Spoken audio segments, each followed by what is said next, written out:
Hello everyone, this is the video for class 10th, chapter number 4, absorption by roots and rise of water up to the xylem. पिछले 3 chapter मैं already cover कर चुकी हूँ जो कि आपको class 10th की प्लेलिस्ट में मिल जाएगा। इस चैप्टर में हम डिस्कस करने वाले हैं अब्जॉर्प्शन बाय रूट, इनहिबिशन, जो भी इसमें प्रोसेसेस लगते हैं। वाटर जब रूट में अब्जॉर्ब होता है, चाहे वो डिफ्यूजन हो, ऑस्मोसिस हो, ऑस्मोटिक प्रेशर हो, रूट प्रेशर हो, टर्जिडिटी, फ्लैसिसिटी, इन सारे टर्म्स को हम डिटेल में डिस्कस करेंगे। जितने भी पार्ट्स इस चैप्टर के होते हैं उन सभी पार्ट्स को आप प्रॉपरली देखिएगा, वीडियोस को एंड तक के देखिएगा, ताकि लाइन बाय लाइन हर चीज़ का एक्सप्लेनेशन आपको समझ में आ जाए। आपके सेमेस्टर 1 के पॉइंट ऑफ व्यू से ये काफ़ी ज़्यादा हेल्पफुल होने वाले हैं अगर आप डिटेल में चैप्टर को स्टडी करते हो। एंड मल्टीपल चॉइस क्वेश्चन भी मैं चैप्टर 1 का अपलोड कर चुकी हूँ। इवेंचुअली सारे चैप्टर्स के जो आपके लिए प्रैक्टिस सेट होंगे वो भी चैनल पे अपलोड हो जाएंगे। स्टार्ट करते हैं। Plants need water and mineral. आपको पता है कि जो भी प्लांट्स हैं, जितने भी प्लांट्स हैं, उन सभी को वाटर और मिनरल की रिक्वायरमेंट है। तो सबसे पहले हम बात करेंगे कि need of water for plant. ठीक है, पानी की जो नीड है प्लांट्स के लिए वो क्या है। Life cannot exist without water. आप सभी जानते हो कि लाइफ बिना पानी के पॉसिबल नहीं है, चाहे वो प्लांट्स हो या एनिमल्स हो। Water is an important constituent of the protoplasm. क्यों ज़रूरी है? क्योंकि आपको पता है कि जो हमारी सेल्स हैं उनका जो प्रोटोप्लाज्म होता है उसका मेन जो पार्ट है, मेन कंपोनेंट है, मेन हिस्सा जो है वो वाटर है। ठीक है, आप लोगों ने सबने सेल के बारे में पढ़ा है। सेल में आप जानते हो साइटोप्लाज्म एंड प्रोटोप्लाज्म क्या होता है। तो प्रोटोप्लाज्म पानी से मिल करके बना हुआ है, मेन कॉन्स्टिट्यूएंट उसका क्या है, वाटर है। It forms 66% to 90% of the total body weight of the living beings. ठीक है, और जो वाटर है वो 60 टू 90% क्या करता है, ह्यूमन जो लिविंग बींग्स है उनकी बॉडी का वेट बनाता है। In plants water is needed for following vital activities. Plants में वाटर की रिक्वायरमेंट क्या है? पेड़ों को जो पानी है वो अपनी कुछ इम्पॉर्टेंट एक्टिविटीज़ के लिए चाहिए है। वो वाइटल एक्टिविटीज़ कौन सी हैं, आगे देखते हैं। सबसे पहले है ट्रांसपोर्टेशन। अब आपको समझना है कि ट्रांसपोर्टेशन का मतलब क्या है। Transportation of minerals from root upward into the shoots its branches and leaf, and of organic food in downward direction from leaves to other parts of the plants take place in solution form. तो transportation क्या है बच्चों? Transportation का मतलब है minerals का root से पूरे पेड़ में जाना, यानी कि जो भी मिनरल्स वाटर में थे वो जड़ों ने क्या करें, अब्जॉर्ब करें। अब जड़ों से वो पूरे पेड़ में जा रहे हैं, तो इस प्रोसेस को हम क्या कहते हैं, ट्रांसपोर्टेशन कहते हैं। या फिर आप इसका उल्टा समझ लो। इसका उल्टा क्या है, ऑर्गेनिक फूड। आपको याद होगा, आपने पढ़ा था फोटोसिंथेसिस। तो फोटोसिंथेसिस का प्रोसेस क्या है, जो पेड़ों का खाना बनाता है। और आप सभी जानते हो कि जो फोटोसिंथेसिस का प्रोसेस है ये कहाँ होता है, लीव्स में जो क्लोरोप्लास्ट है वहाँ पे फोटोसिंथेसिस का प्रोसेस होता है। तो organic food in downward direction का मतलब क्या है कि पत्तों से वो खाना पूरे पेड़ में नीचे भी आ रहा है, ऊपर के पार्ट्स में भी जा रहा है। तो ये जो ट्रांसलोकेशन हो रहा है खाने का पूरे प्लांट्स में, लीव्स में, अदर पार्ट्स में जाना, या फिर मिनरल्स का जाना। ठीक है, आप जानते हो वाटर भी क्या करता है, पूरा प्लांट्स में फैलेगा। रूट अगर ऑब्जॉर्व करेगी तो वो पूरे प्लांट में चला जाएगा। इसी तरह से खाना भी जहाँ बनता है वहाँ से बाकी सारे पार्ट में जाता है। तो इसी प्रोसेस को हम ट्रांसपोर्टेशन कहते हैं। और ये प्रोसेस जो है ये सॉल्यूशन के फॉर्म में होता है, मतलब वाटर की मदद से ये प्रोसेस हो रहा होता है। तो पहली वाइटल एक्टिविटी हो गई आपकी ट्रांसपोर्टेशन, जहाँ पे पानी की ज़रूरत है। दूसरा आता है ट्रांसपिरेशन। ट्रांसपिरेशन की अगर हम बात करें तो a large amount of water is lost by the aerial part of a plant as water vapour during transpiration. Transpiration का मतलब क्या है कि जो पेड़ों के ऊपरी भाग से पानी उड़ रहा है, इवेपोरेट हो रहा है, ट्रांसपायर हो रहा है, उस प्रोसेस को हम कहते हैं transpiration. This gives a cooling effect particularly in hot weather.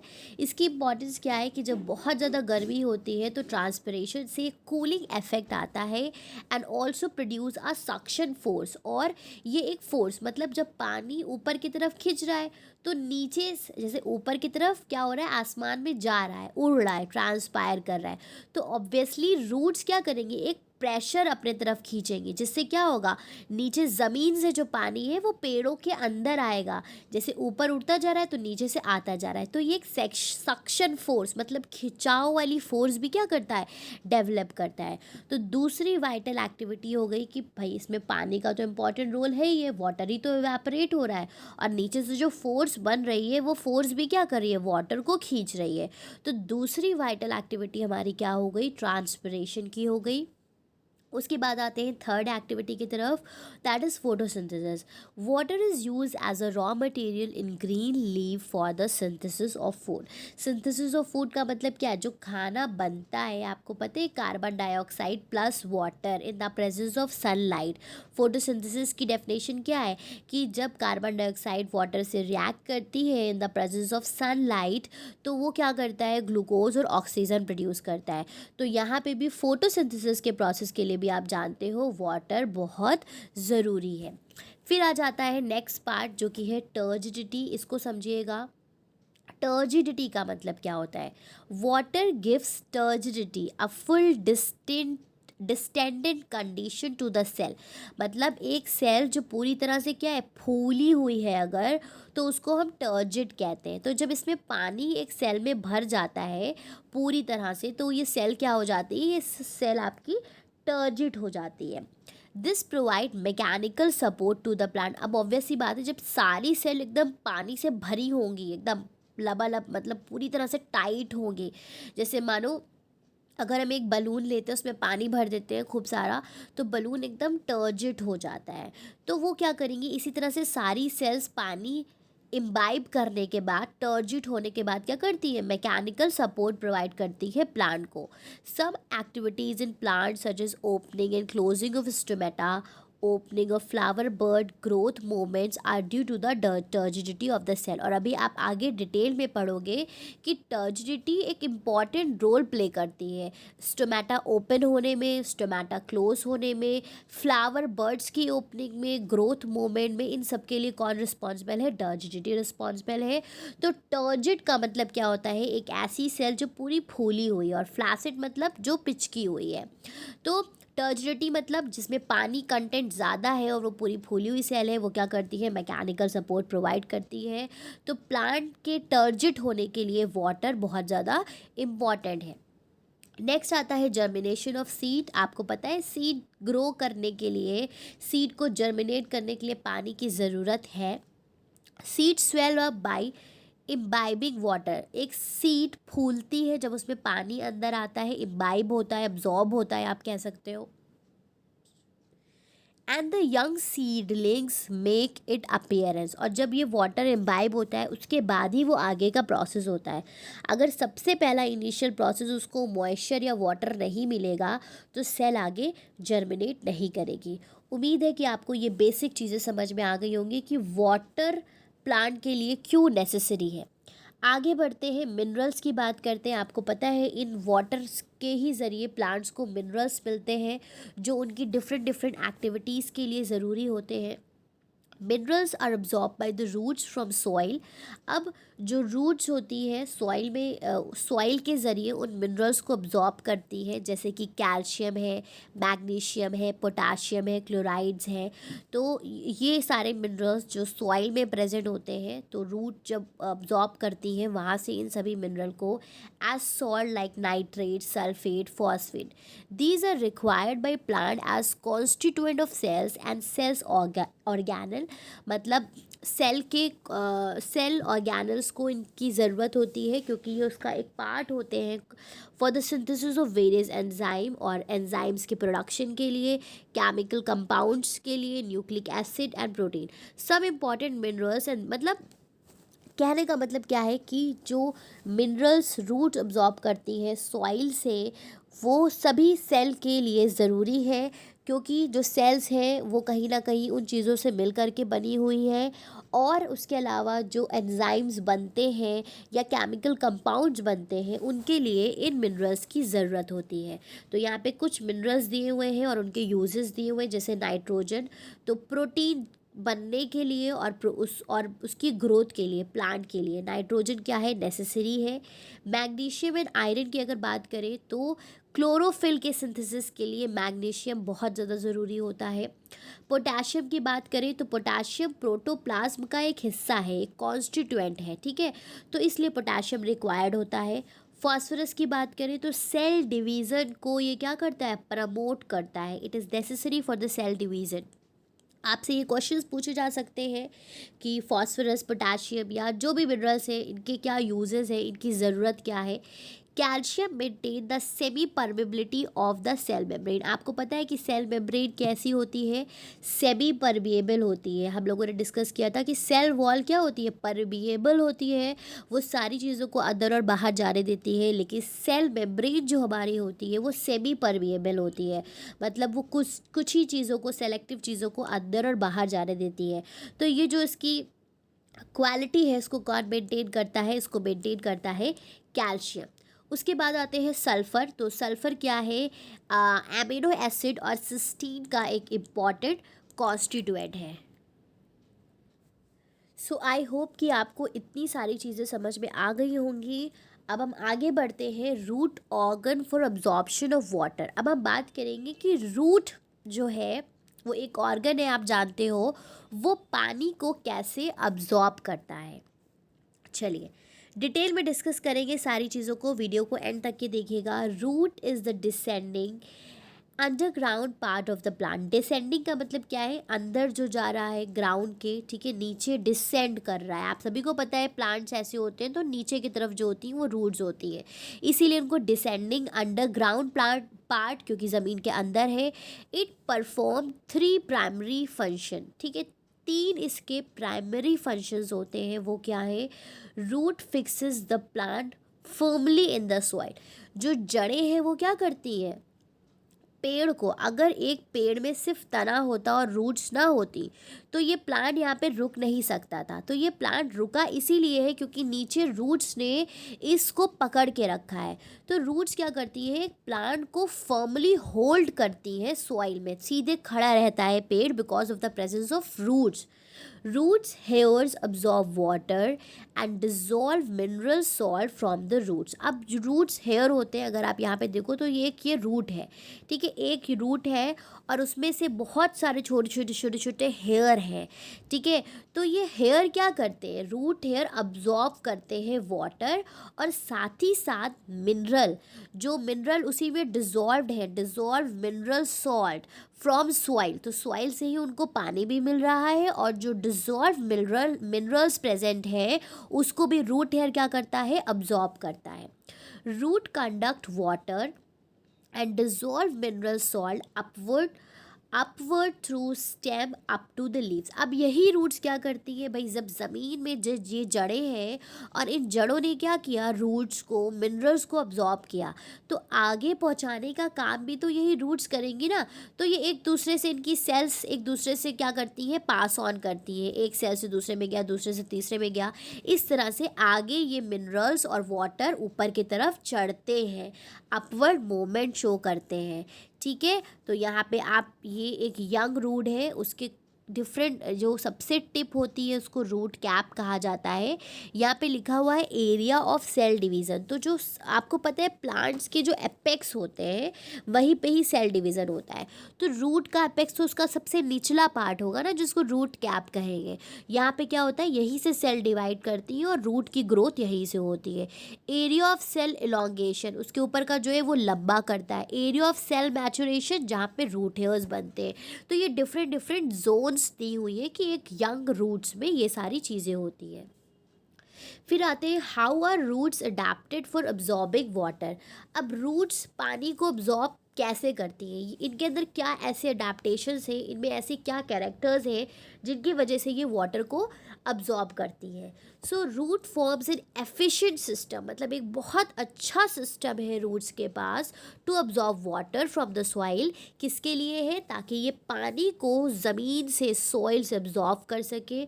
Because of the following features, किन चीज़ों की वजह से? कुछ फीचर्स हैं। A huge surface area in the form of root hair. आपको पता है जैसे एक रूट है और इस एक रूट पे से जब रूट हेयर बन जाते हैं बहुत सारे, ठीक है, सो रूट हेयर क्या होते हैं? एक सेल का इलोंगेशन होता है, एक सेल लंबी होकर रूट हेयर बनाती है। ये आप लोगों ने पिछले क्लासेस में पढ़ा है। तो इससे क्या होता है कि सरफेस एरिया बढ़ जाता है वाटर के अब्जॉर्ब होने का, राइट। तो इससे क्या होता है? सरफेस एरिया बढ़ रहा है क्योंकि रूट में क्या होते हैं? रूट हेयर्स होते हैं। Higher concentration of cell sap in root hair. अब दूसरी अच्छी बात क्या है कि जो सेल सैप है, रूट हेयर का जो सेल सैप है उसका कॉन्सेंट्रेशन कैसा है? बाहर के वाटर के कंपैरिजन में काफ़ी ज़्यादा हाई होता है। तो जब रूट हेयर का जो कॉन्सेंट्रेशन है वो हाई होता है, बाहर का कम होता है, तो आपको पता है मॉलिक्यूल्स लो कॉन्सेंट्रेशन से हाई कॉन्सेंट्रेशन की तरफ भागते हैं। इसीलिए बाहर से जो वाटर है वो सेल के अंदर आता है, रूट हेयर के अंदर आता है। Thin wall of root hair. और तीसरी कैरेक्टरिस्टिक इसकी क्या है कि जो रूट हेयर की वॉल होती है वो कैसी होती है? बहुत ही हल्की। तो इन तीनों कैरेक्टर्स के वजह से जो रूट्स है वो वाटर को ज़्यादा से ज़्यादा अब्जॉर्ब कर पाती हैं। आगे बढ़ते हैं तो इसी को अब हम डिटेल में बात करेंगे। Roots provide enormous surface area. Root contain root hair that provide enormous surface area. A plant में contain millions of root hair. Such a large number of root hair increases the surface area for absorption many time. वही चीज़ें जो मैंने अभी आपको बताई कि एक रूट में अगर बहुत सारे रूट हेयर हैं तो बहुत सारी जो उसके अलग अलग रूट्स होंगे उसमें बिलियंस ऑफ रूट हेयर हो जाएंगे। तो बिलियंस ऑफ रूट हेयर्स क्या करते हैं? उनको ज़्यादा से ज़्यादा जगह मिल रही है, एरिया मिल रहा है कि वहाँ से पानी रूट्स के अंदर जा सकता है, ठीक है। सेकेंड पार्ट है हमारा cell sap of root hair are higher salt concentration than the surrounding water, ठीक है। अब दूसरा पॉइंट क्या है कि जो सेल सैप है, रूट हेयर का सेल सैप, मतलब ये एक सेल है, इसके अंदर जो सैप है, ठीक है, यहाँ अंदर का कंटेंट सेल का क्या है? हाईली कॉन्सेंट्रेटेड है। सॉल्ट कॉन्सेंट्रेशन यहाँ का क्या है? बहुत ज़्यादा है in comparison with the surrounding water. तो सबसे पहले देखो रूट हेयर क्या है। Root hair are the extension of epidermal cell of the root. मतलब जैसे ये एक सेल है, ठीक है, ये रूट की एक सेल थी। अब यही सेल क्या होती है? बाहर की तरफ लंबी हो जाती है। जब ये बाहर की तरफ लंबी हो जाती है तो ये क्या बना लेती है? रूट हेयर बना लेती है। तो आप ये याद रखेंगे कि रूट हेयर्स क्या है? एपिडर्मल सेल के एक्सटेंशंस है। मतलब जब एपिडर्मल सेल्स लंबी होती हैं तो वो रूट हेयर फॉर्म करती है। They contain large vacuole fill with cell wall. अब सेल सैप, अब इसके अंदर बड़े बड़े वैक्यूल्स होते हैं जिसमें सेल सैप होता है। The cell sap has a higher concentration of cell. अब इसके अंदर जो सेल सैप है उसका कॉन्सेंट्रेशन क्या है? बहुत ज़्यादा हाई है इन कंपैरिजन विद बाहर जो पानी है। मतलब यहाँ का कॉन्सेंट्रेशन लो है, अंदर का ज़्यादा है। Higher concentration of cell sap enable the root hair to draw in the outside water by osmosis। और बच्चों होता क्या है? जब इस सेल का यहाँ का जो कॉन्सेंट्रेशन है ये हाई होता है तो बाहर का जो पानी होता है वो आसानी से आप लोअर कॉन्सेंट्रेशन से हायर कॉन्सेंट्रेशन की तरफ मूव करता है। तो ये एक इम्पॉर्टेंट कैरेक्टरिस्टिक है जिसके वजह से जो सेल्स होती हैं वो क्या करती है? वाटर को एब्जॉर्ब करती हैं, राइट। तो ये आपका हो गया सेकेंड पार्ट। थर्ड पार्ट हम डिस्कस कर लेते हैं। Root hairs have very thin wall. अब जो ये रूट हेयर्स होती है, ये जो लंबी सी आपको दिख रही है, इसकी जो वॉल है, इसकी वॉल बहुत ज़्यादा हल्की होती है। A root hair has an outer layer of cell wall and an inner layer of cell membrane. अगर आप यहाँ पे देखो तो यहाँ पे सेल वॉल भी है और सेल मेम्ब्रेन भी है। तो बाहर की तरफ सेल वॉल है, फिर सेल मेम्ब्रेन है। The thin permeable cell wall of the root hair allow free movement. अब इसकी जो सेल वॉल है बच्चों वो क्या होती है? बहुत ज़्यादा पतली होती है जिसके वजह से वाटर इन और आउट आसानी से कर सकता है। The semi permeable cell membrane allow the water molecules to pass through but not the larger molecule of the salt. लेकिन जो सेमी परमिएबल मेम्ब्रेन है वो क्या है, क्योंकि वो सेमी परमिएबल है तो वो कुछ ही मॉलिक्यूल्स को अंदर आने देती है, जो बड़े मॉलिक्यूल्स होते हैं सॉल्ट को उसको नहीं आने देती है। This is how the absorption of water by the roots from the soil take place. और इसी तरह से क्या होता है, जो वाटर है वो बाहर से सॉइल से रूट्स पे जाता है। So that's all in this video. Check point 1 भी अभी हम डिस्कस कर लेते हैं। एक्सटेंसिव रूट सिस्टम क्या है? A 4 month old rye plant has as many as 14 billion root hair. मतलब एक 4 महीने का जो राई का प्लांट है उसमें 14 बिलियन रूट्स हेयर होती है। If all the root hairs of this plants are laid end to end they would cover a length of more than 10,000 kilometre. मतलब अगर उन रूट्स को आप खुद जानते हो, आप कोई भी प्लांट देख लो उसमें अगर आप कभी भी उसका रूट सिस्टम देखो तो वो कितना ज़्यादा घना होता है। तो ये कहा जा रहा है कि अगर राई प्लांट का रूट सिस्टम निकाल के एंड टू एंड ज्वाइन किया जाए तो वो 10,000 किलोमीटर लंबा हो जाएगा। This is how the root of a single plant provided enormous surface area to facilitate the absorption of water. इसीलिए क्या होता है, किसी भी प्लांट का आप देख लो रूट्स क्या करती है। आप एक गमले में अगर पेड़ लगाते हो तो उस पूरे गमले में एट अ टाइम देखोगे कि रूट का वही शेप बन जाता है जैसा वो गमला होता है, क्योंकि इतनी इनॉर्मस रूट क्या करती है, वाटर अब्जॉर्ब करने के लिए सरफेस एरिया को बढ़ाती है। इसीलिए पानी जो है रूट से क्या होता है, अब्जॉर्ब होता है। फिर कॉन्सेप्ट चेक पॉइंट 1 देख लेते हैं। 3 purpose for which plants need water. तो ट्रांसपिरेशन, फोटोसिंथेसिस, टर्जिडिटी, आपको जो अच्छा लगे आप लिख सकते हो।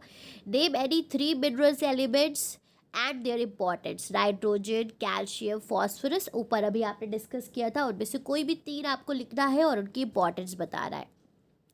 3 main functions of roots. Roots क्या करती है, प्लांट को होल्ड करके रखती है, वाटर अब्जॉर्ब करती है। और भी यहाँ पे जो फंक्शंस लिखे हुए थे आप उसमें से लिख सकते हैं। Conduct the water and dissolve material, ठीक है। तो यहाँ पे तीनों मैचेस है, आप उसको रीड आउट कर लें और इसका आंसर आपको मिल जाएगा।